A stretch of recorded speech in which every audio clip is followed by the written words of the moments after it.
フルカウンター。俺と禰豆子の絆は誰にも引き裂けない。 Alright boys, welcome back to the Grand Cross video, and if you've been watching the channel for even just over a year now, you would have probably seen a video from me which is called Jujutsu Kaisen collab in Grand Cross, where I basically just made a Jujutsu Kaisen collab in Grand Cross, and to do that I had to go through and make the characters based off the actual series and put them into Grand Cross. And one character in particular, Itadori, kind of stood out to me because, well, he kind of is very similar towards actually Ultimate Escanor in terms of how he could play, especially considering that I did him basically a year earlier.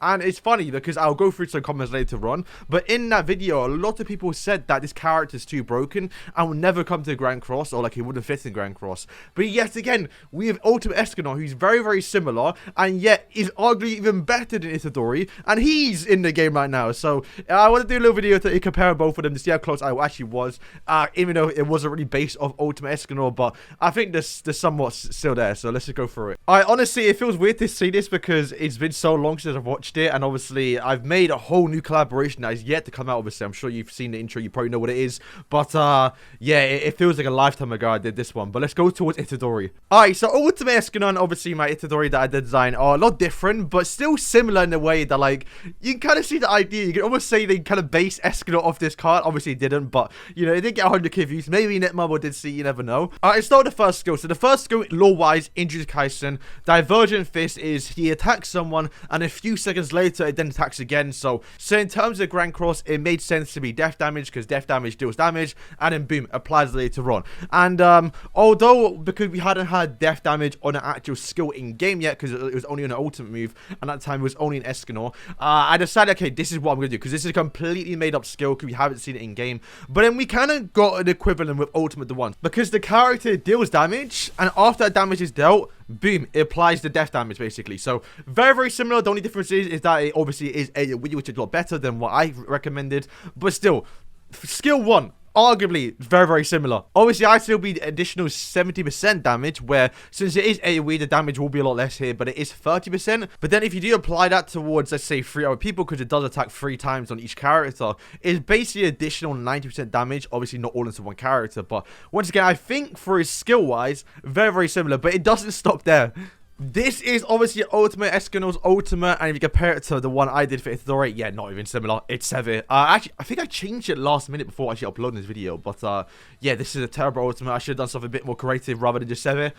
But this, I believe, is the big one. So you're wondering right now, what is similar? You only really got that at your first skill, and that is because the character, in a way to make the character transform with obviously Sukuna, because there's 2 different characters in the series, what happens is, when the character dies, or reaches 0, he will full heal, transform, and deplete all HP after 1 turn. Now, it's not the same as Escanor, but I think the idea is still very similar, because what Escanor does do when the character does die, he goes into Final Flames, and basically stuck on Final Flames, or like 1 HP, until he's actually been attacked a few times to where he can actually die, right? Or you use a certain amount of skills, and the idea is still there. Now, obviously, Escanor, unless it is basically 6/6, you basically will die after 1 turn. And that's very similar to what I've done with Sukuna. The only difference is he does full heal, where Escanor does stay at 1 HP. So I guess the idea there is he will full heal, and then you could potentially kill him again. So let's say you had obviously the one Escanor, the old one, who at the time was still relevant when I made this video.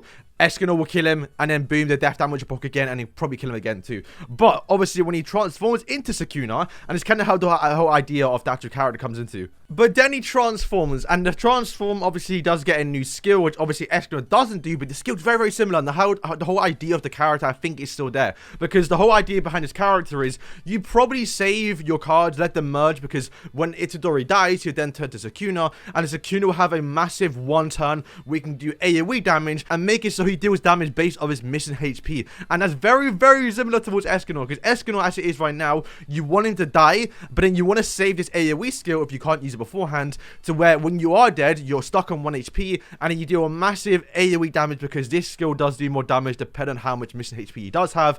And once again, that's basically what my actual Itadori does here, because the whole idea is you have to get this guy close to 1 HP as possible by using your passive, using your skill to get him down to where this AoE skill does a lot more damage. Now mine was 400% HP, or the damage, which is, to be fair, for AoE skill is quite actually a lot here, because Escanor only goes up to 300%, but he also is dealing damage based off actual It's basically reverse flood, so I'm not too sure how the actual percentages actually work there. But he's also doing damage based off actual 35% of crit damage, which is obviously a lot more. Obviously, Sukuna doesn't do that. But once again, I think the idea is very, very similar. So just to kind of recap here, both Escanor and also my Sukuna, my Itadori, both have one skill that deals damage depending on how much HP they're missing. And they both really ideally at the end of the match want to be able to go 1 HP to where they can do massive damage with the AoE skill to kind of be like an end game, oh, let me just save this skill to see what happens.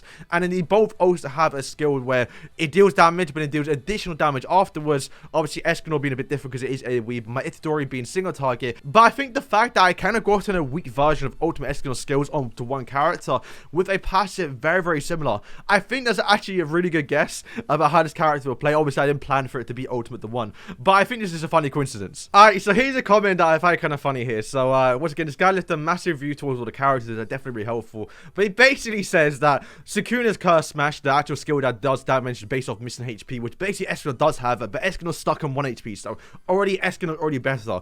But it says it's insanely broken, and you're pretty much guaranteed a victory here. All you have to do is just save the card, and when you die, you then use the card later on, right? And that's basically what Escanor does anyway. Obviously, the transformation between Sukuna and Itadori is guaranteed, where once again, so is Escanor's, unless you have the guy at 1/6 where you can kill him straight away, right? But if the guy is 6/6, you're going to get some skills off. But I do remember saying in the video that there is a counter towards him, because he's only available for 1 turn, which means if you do kill him, you kind of freeze him, you can stun him, you can also attack seal him. Where Ultimate Escanor, you can't do neither of that, because literally, the actual character, when he does die, he has debuff immunity, so no matter what, unless you kill him, he's going to do damage that turn. And that's one thing I said in my video. I made sure that you can counter him. If you're able to actually time it properly, you can stun him for 1 turn, block him off for 1 turn to where basically Sukuna's been sealed off and can't do anything. But Escanor, once again, being a better character and also having debuff immunity, I mean, it's just the character I just said, but on crack. It's funny, this guy does say, this would instantly make PvP incredibly unfun experience for everyone involved. Well, we got a boss version of it.